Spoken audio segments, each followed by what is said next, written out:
Mike Radich here, and I'm now joined on the phone by MFC Heavyweight Chris Barnett. Chris, how are you? Hey, I'm doing good, Thanks for having me. Sure, no problem. Thanks for doing it. Chris, you got a fight coming up May 10th at MFC 37. How's training been going for the fight? Training's been going excellent, man. I'm on par with weight, so I can actually focus on game plan instead of focusing on a weight cut. So we just been getting in working different strategies, working different things, outcomes of stuff. You get trapped in something, how to get out. So training's been going real good. Mm-hmm. Now, Chris, is this the longest training camp you've had leading up to a fight? Because it seems like, this matchup was announced a long time ago. How long has this training camp been for you? I don't even remember the date, but yeah, this has definitely been the longest because most of my other fights were either 2 weeks, some of them 1 week. I think the longest prior to this was like 2.5 weeks. It was like a training camp that I actually had to get ready for. Mm-hmm. What have you done over the course of this training camp to allow yourself? You said that you had training camps where it was like 1 week, very short notice fights and stuff like that. What have you done, you and your coaches, what have you guys done to allow you not to peak before the fight? What have you done to allow yourself to peak at the right time? Just a lot of different stuff. Like, we were able to tap into a lot of different training regimens. Like, you're not going to peak doing stuff like yoga, swimming with like, high school team here and stuff like that. You're not going to peak yourself out as far as fighting wise, but what you are doing is you're sharpening every tool for the aspect of like everything's going to be ready instead of you having to wonder about, okay, well, oh man, I don't, my right leg's hurt, I didn't stretch it out enough, I don't have to worry about that because I've incorporated it was like almost every 3 days something was added. Every 3 days something was added, and then with that you're able to throw more moves into your repertoire as far as like, okay, well, let me try this, jump spinning side kick. Let me use it in practice now. Okay, so that was a 3-day thing, working that and mastering it instead of just guessing and wondering if I can throw it during the fight. I've gotten to the point to where I had time to master stuff to where I feel completely comfortable throwing anything I want, knowing the outcome of each and every move or every step. Mm-hmm. Now, with this time of having such a long training camp, how much have you, been able to build on the skills that you already have? Because usually when you go into a fight camp, it's very short for you, and you just have to, worry about your opponent. Now that you've had a long time to build up and work towards this fight, how much new technique and just kind of, I guess you could say, polishing of your old techniques have you been able to do over the course of this camp? Yeah, that's the thing, man. Like, I was able to step into different genres of martial arts. I was able to look at different things, and then on top of that, like going back to like what I consider my roots, Taekwondo, and then going over those wrestling drills that, like, oh man, I forgot if I sit out and then switch, it's going to be that much easier. Having this much time is like, to me, is perfect. Like, instead of always constantly focusing on, okay, I got to make this weight, it was, oh man, I'm on weight. What do I do now? And it's like, okay, well, I actually have time to watch his film and study it and notice little flaws and stuff that I can counter on instead of just going in there, okay, I saw this one video, it might not be the same, but okay, or is it? No, it's not the same. You know what I mean? And instead of that, it's, okay, I've seen this, I've seen that. Like, we've had time to break down and analyze. Every last one of his fights that's up, we've had time to, well, this is what he did right. This is what he did wrong. This is how you capitalize on that. This is how he could capitalize on you. I've never had that time to actually do that. Normally my fights are like, hey, by the way, you're going to fight in 2 weeks. Oh, what's your weight at? Okay, cool, make weight. All right, see you later. It's like, wow. Oh, okay, I'll be there. Mm-hmm. Now, you're training with the Black Zillions. How much has that benefited you? You mentioned that you've changed up training and you're doing stuff differently now, but how much does it benefit you, working with guys like Alistair Overeem, Rashad Evans, Tyrone Spong, Anthony Johnson, all those guys? How much does it benefit you, especially a guy who you're not new to the game, but you're not as an established veteran as those guys. You still have some room to grow. How much does it benefit you training with those guys on a day-to-day basis? Oh man, yeah. When I'm down there, it's a whole other world. Like, it gives you a different confidence level. Like, to say I can go with those guys. I'm not. oh yeah, I feel like I could do this with them. It's just the fact that I'm in there, sometimes I feel like I'm matching speeds, or I'm just as strong, or like I'll get hit, like say right down the pipe by Alistair, like a big right hand, and I'm like, well, if I can take that, I can take anybody's then. Right. But it's a different thing. It gives you a confidence boost of, well, these are the top tier guys in the world, and yet, I'm down here with them. So where does that put me at? You know what I mean? Mm-hmm. Now, there's that old saying, if you make the training real hard, the fight will be easy. In this case, do you feel the same way? You're going with great guys every day. Is that something where this applies to you, that the training that you've done, all the hard training you've done, will make the fight easier? Yeah, I mean, it's that's obviously, like, that's it right there. There's nothing more you can do. If your training partners are beating you up worse than what you think your opponent can actually do, just imagine what you could do to your opponent while you're in there, It's like I said, it's just so much more confidence of, like, I can do those, crazy kicks and not have to worry about it because I can land crazy kicks on them. So it's like, you're like, well, yeah, I'm going to go ahead and do this. And the difference is, during this fight, I don't have to pull, you know what I mean? I don't have to sit back and, okay, let me not throw this full because if I do that, that might do this. It gets you more than mentally ready, knowing that, I went through hell. And now this is about to be the fun part. This guy's going to feel what I felt during that training camp. Mm-hmm. How long have you been training with Black Zillions? I was down there for, I say, about 2-3 weeks, and then I came back up to Athens, Georgia with Hardcore Gym, where Adam and Rory Singer are the head instructors up there. And one reason I came up, I had time this training camp to bounce back home. I consider like Athens home. That's where I went to high school and whatnot. But it's just that family push. Like my dad, my brother, and my mom, they're all up here, and there's no slacking. Like there's no no yes men or anything. Not saying that there's any down there, but like I know I'm gonna get the ball face truth, especially for my brother and my dad. It's like, okay, so hey, it's 5 o'clock in the morning. What are you doing? Why aren't you in the gym? You know what I mean? Instead of like when I'm down there, I can try to, oh no guys, I really just I'm not today. I don't feel like training. And with them, it's, well, hey, look, we can go right in the living room right now if that's what you want to do.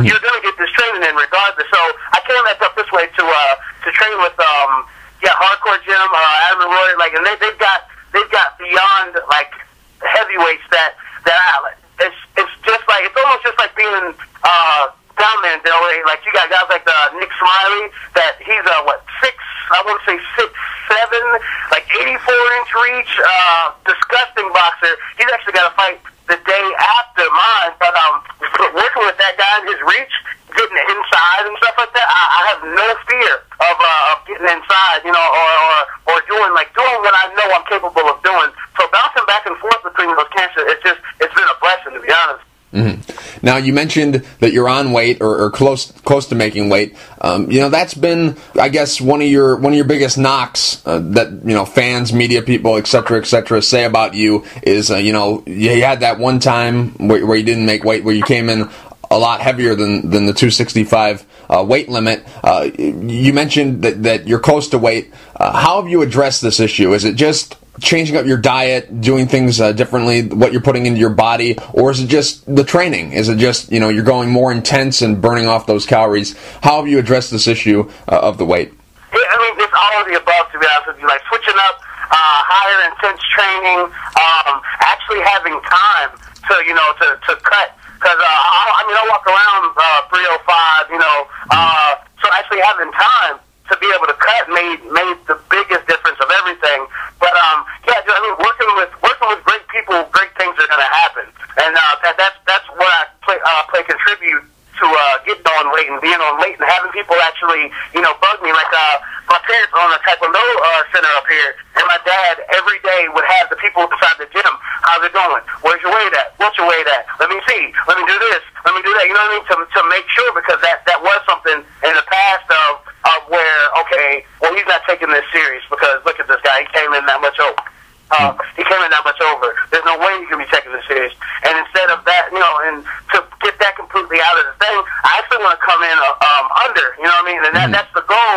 And I more than enough ability for where I'm at with my weight now to actually come in under.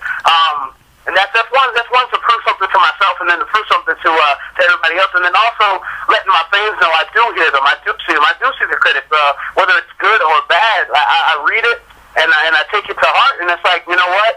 There's no reason. Like, I see the stuff that people are like, Chris could be amazing if he lost a few pounds. You know what I mean? Stuff like that. So I'm reading it. I know it's out there. So now it's time for me to basically put up or shut up, and that's what I'm doing. I'm getting it done, and I'm putting up. Mm-hmm. Now you're going to be taking on Salimo Rama. What are your thoughts about him as an opponent?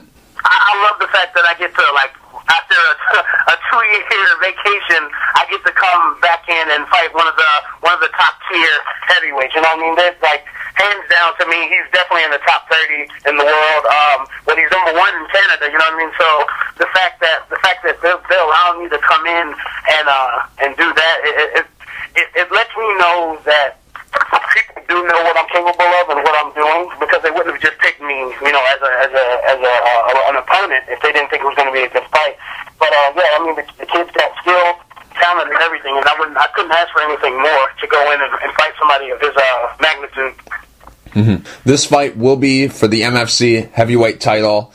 When you got the call from the MFC or from your manager, whoever, you know, got the call to go fight for MFC, was it, you know, MFC, we're going to sign you, or was it, hey, we're going to sign you and we want you to fight for the title? How did that all work? Was it just you were signed with the organization and then it was kind of a surprise that you were going to be fighting for the title, or did they just come right off the bat and say you're going to get a title shot?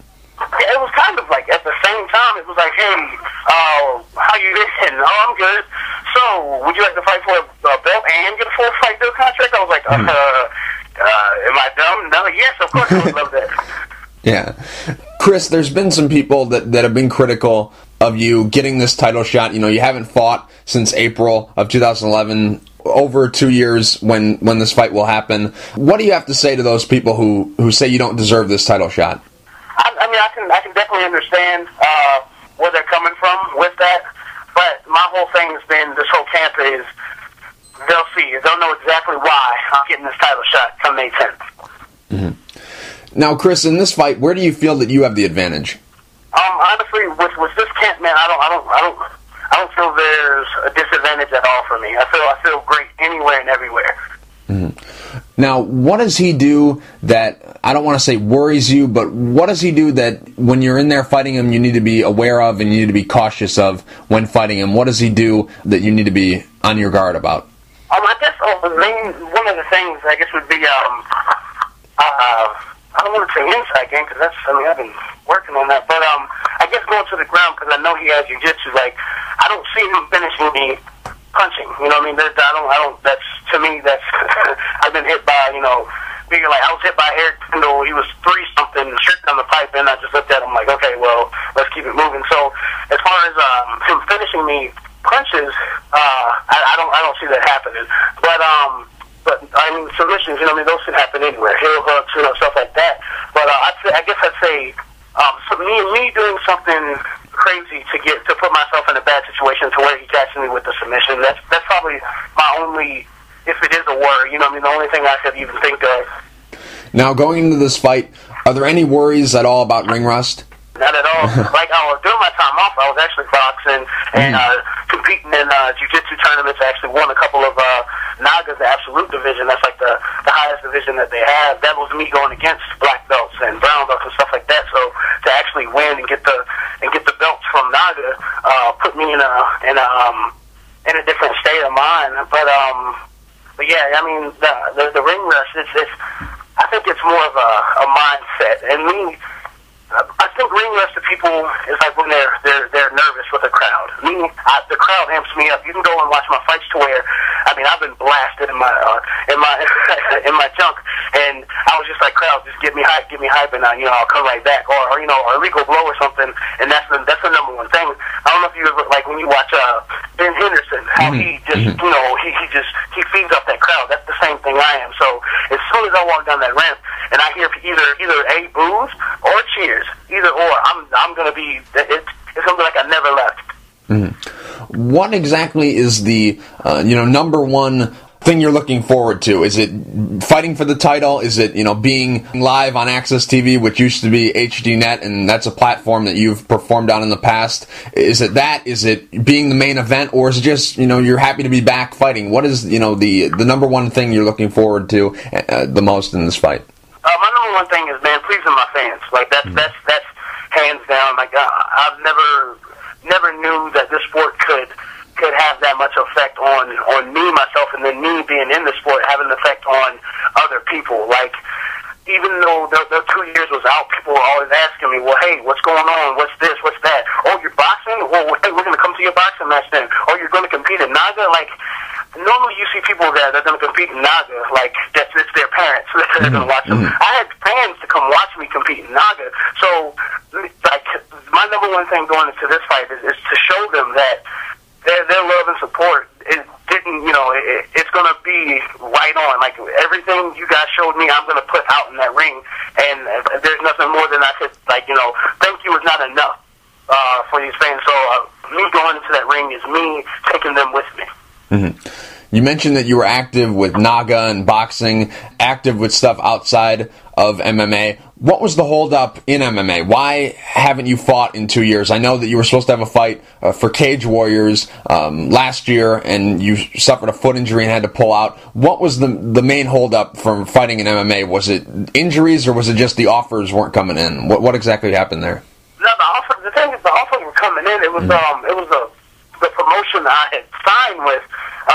They wanted to sideline me because I was getting too. I guess I wanted to fight outside the organization because they weren't putting on shows at the time. So I was like, I kept bugging them and bugging them and bugging them and bugging them. Like, hey, if you guys aren't going to have any shows, then let me fight over here. No, stop asking. Oh, look, guys, this is my livelihood. What else can I do?